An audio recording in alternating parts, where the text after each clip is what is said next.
She left her water jar at the well. Think about that. She walked to Jacob's well alone in the hottest part of the day, specifically to get water. I mean, that was the whole point of the trip.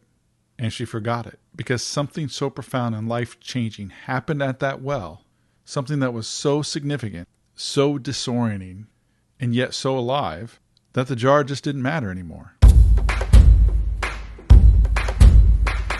I mean, what do you do when you've met somebody who knows everything about you, but you don't know them? You don't walk away. You probably run, right? You run and you tell everyone. This is part 2 of the Samaritan woman at the well talking with Jesus. If you missed last week, Jesus has just sat down with this woman from Samaria at Jacob's well. He strikes up a conversation with her, someone who had every reason to avoid people and avoid conversations like this. And he told her he was the Messiah. So Jesus tells this woman quietly, directly, that he is the one she's been waiting for, that he is the Messiah. And right about that time, the disciples come back. If you remember, they had gone to town to buy food so they could have something to eat. They've been traveling all morning. And now they return to find Jesus sitting at the well talking to a Samaritan woman, alone, which wasn't supposed to happen. And John records that they were shocked, but none of them said anything. Nobody asked what he was doing. Nobody asked why he was talking to her when he shouldn't been. They just stood there holding groceries saying nothing.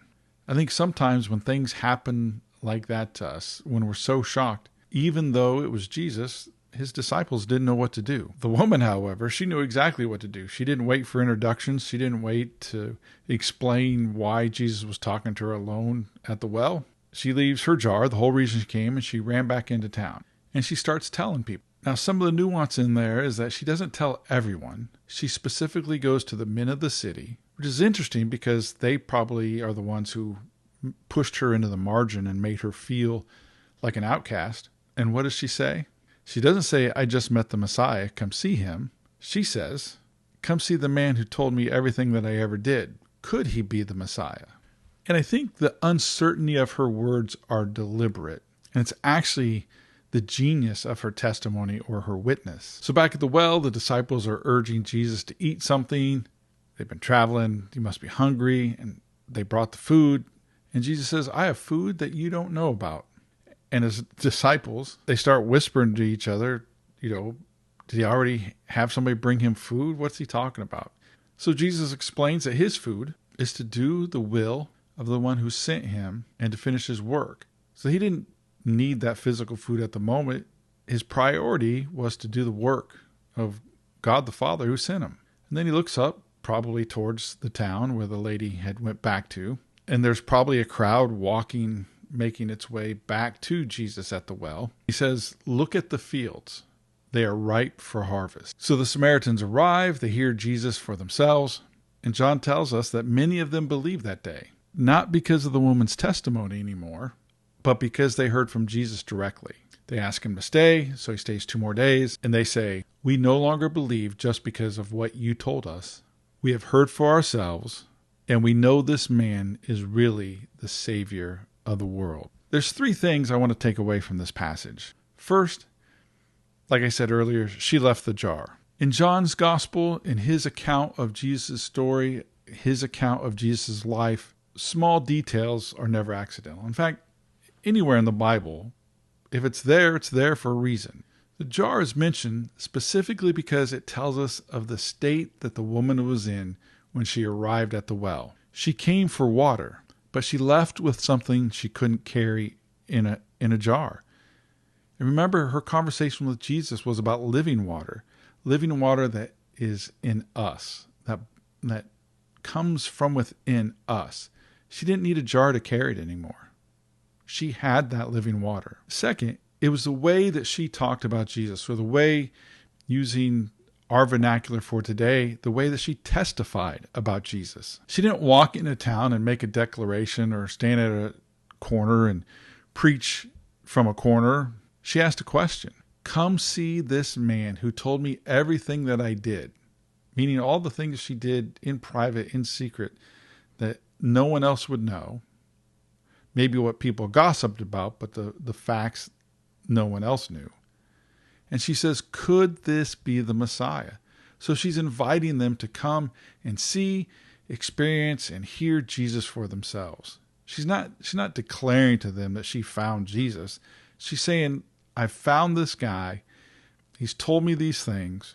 Could this be the Messiah? I mean, that question, it had a little bit of uncertainty, I'm sure, but it's actually what made people come back to the well. She wasn't selling anything. She was genuinely asking, could this be the Messiah? And to us humans, genuine questions are more compelling than polished answers. And she also testified about her most vulnerable things, the things that Jesus knew about her. Not a miracle that she witnessed, but her own story, the parts of her life that she probably never talked about. You know, a powerful testimony, one that gets people to listening to who Jesus is usually one that costs you something to tell it. It may cost you your pride, your dignity. It may be painful to tell, but those are the most powerful testimonies there are. And the third thing is Jesus talking about the harvest. When Jesus talks about the fields being ripe for harvest, they're probably looking out into the distance and seeing fields that it may be harvest time. They may be ripe to harvest. It was Passover season, so the crops were growing, but Jesus was looking at something else entirely. He was watching the crowd of Samaritans walking towards him. And they were walking towards him because the woman went back and told her story. That's the harvest. Those people right now, that's what Jesus was trying to get them to see.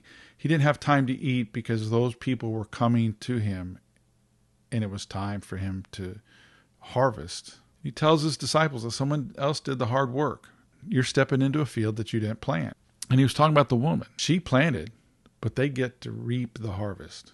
And what's remarkable about this story is that Jesus had been in Judea and in Jerusalem, the religious center, the holy city, the heart of the Jewish faith, all of them looking for the Messiah. And when the harvest comes and breaks open, it's not there in the center of the Jewish faith. It's in Samaria. The outcasts, the ones that the Jewish religion didn't like. Among people, the disciples probably crossed the street to avoid. You know, God's harvest is never limited to the people that we expect. And the Samaritans at the end of the story say something that I keep coming back to. And that is, we no longer believe just because you told us. We heard for ourselves. And I think that's the goal of every testimony. That's the goal of every preacher. That's the goal of should be of every church service. It's not to manufacture someone else's faith, not to build up this fake belief or this just belong to the church and be a member. It's to invite them in close enough to your life so that you can invite them close enough to Jesus so that they can hear and see and experience Jesus for themselves. The woman understood what it took instinctively, maybe. She didn't go trying to convince anyone. She simply went and said, something happened to me. Come and see. She didn't have her theology perfect. She didn't pass out a tract. She had a question, a real one, a life-changing one. Could this be the Messiah? You don't have to have all the answers and all your ducks in a row to point someone to Jesus. I mean, she accepted Jesus, using our vernacular a few minutes ago, and then she went and told everyone and had a huge harvest of folks that began to believe in Jesus. You just have to be honest about what happened to you. She left her jar at the well, and an entire town met Jesus. Please don't underestimate what your story can do with others and for others. So may we go this week knowing that the story of Jesus changes our life, and your story can lead others to Jesus so that their lives can change. Grace and peace to you. God bless you. Have a great week.